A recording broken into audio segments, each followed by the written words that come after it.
You're listening to English Daily Speak, where you learn real English through real conversations. Let's get started. Have you ever found yourself in this situation? You're watching an English movie, listening to a podcast, or reading an article, and you understand almost every word. The meaning clicks, the nuances are clear, and you feel completely in sync with the language. But then, the moment comes when you need to speak. Maybe someone asks you a simple question, or you want to express an opinion, and suddenly, your mind goes blank. The words get stuck, your tongue feels heavy, and that fluent understanding you just had vanishes into thin air. It's like your brain has a one-way street for English. Input is fine, but output is a no-go zone. If this sounds familiar, you are absolutely not alone. This is one of the most common and frustrating challenges faced by English learners worldwide. The perplexing gap between comprehension and production. You understand English, but you just can't seem to speak it fluently. It feels like a personal failing, but I promise you it's not. There are very real, often overlooked reasons why this happens, and more importantly, there are concrete steps you can take to bridge that gap. In this video, we're going to dive deep into the science behind this phenomenon, explore the common psychological and practical barriers, and most importantly, equip you with actionable strategies to finally unlock your speaking potential. So, if you're ready to turn your passive understanding into active, confident communication, keep watching. Let's start by understanding why your brain behaves this way. Think of language skills as falling into two broad categories: receptive skills and productive skills. Listening and reading are receptive skills. You're receiving and interpreting information. Speaking and writing are productive skills.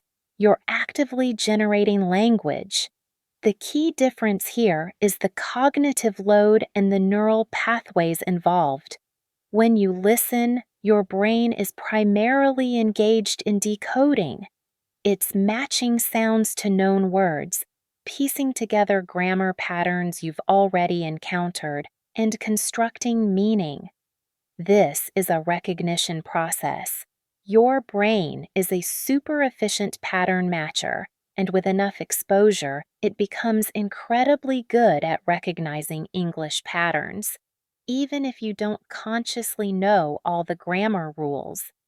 This is why you can understand complex sentences even if you couldn't construct them yourself. Speaking, however, is a much more demanding process.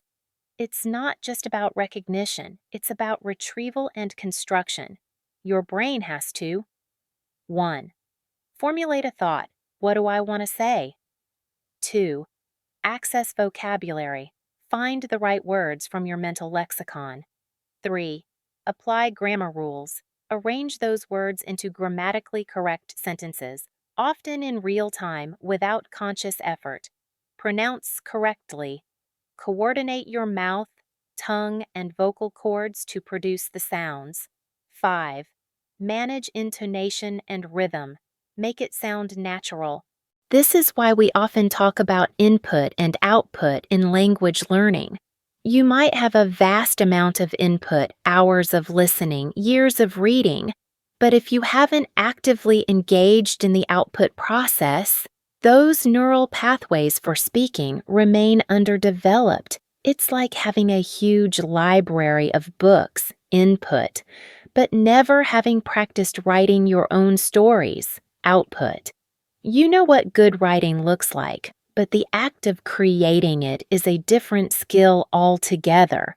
The more you listen, the better your receptive skills become. But without dedicated speaking practice, your productive skills will lag behind. It's a natural imbalance that many learners experience. Beyond the neurological differences, several common psychological and practical reasons contribute to this speaking struggle. Let's break down some of the biggest culprits. 1. Lack of practice speaking. This might seem obvious, but it's often overlooked. Speaking is a skill, just like playing a musical instrument or riding a bike. You can read all the books about cycling, watch all the videos, and understand the mechanics perfectly. But until you actually get on the bike and pedal, you won't learn to ride. The same applies to speaking English.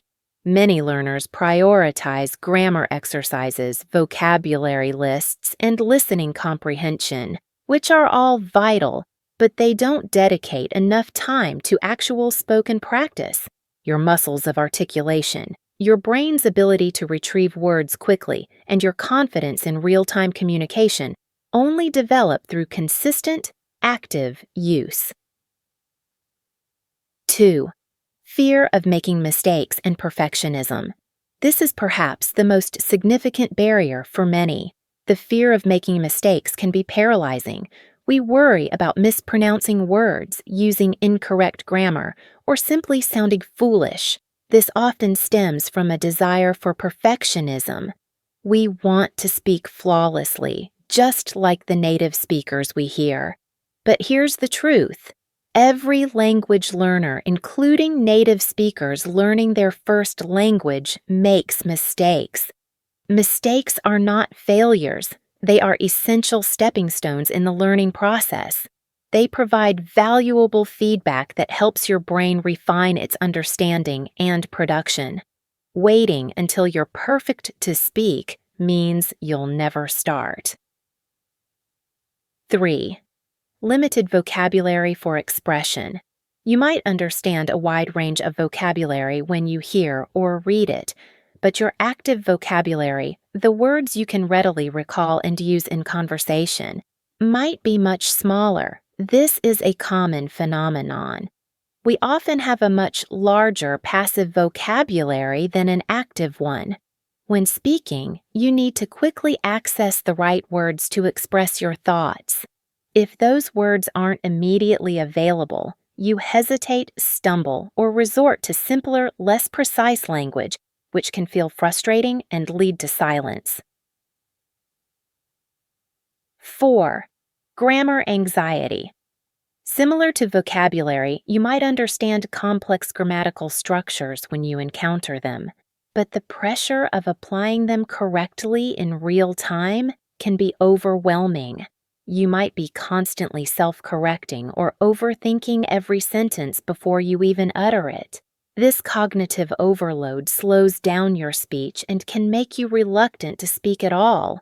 The goal isn't perfect grammar from day one, but functional communication. To speak English confidently, bridge the understanding-speaking gap with consistent effort. Start by talking to yourself in English daily. Practice shadowing native speakers to improve pronunciation and rhythm. Record yourself to identify and correct mistakes. Find conversation partners to practice in real time, embracing imperfections as learning opportunities. Remember, every fluent speaker started as a beginner. Your voice deserves to be heard. Keep practicing, keep speaking, and keep growing. If you found this video helpful, please give it a thumbs up. Subscribe to our channel for more language learning insights and share your own tips for improving speaking skills in the comments below. We'd love to hear from you.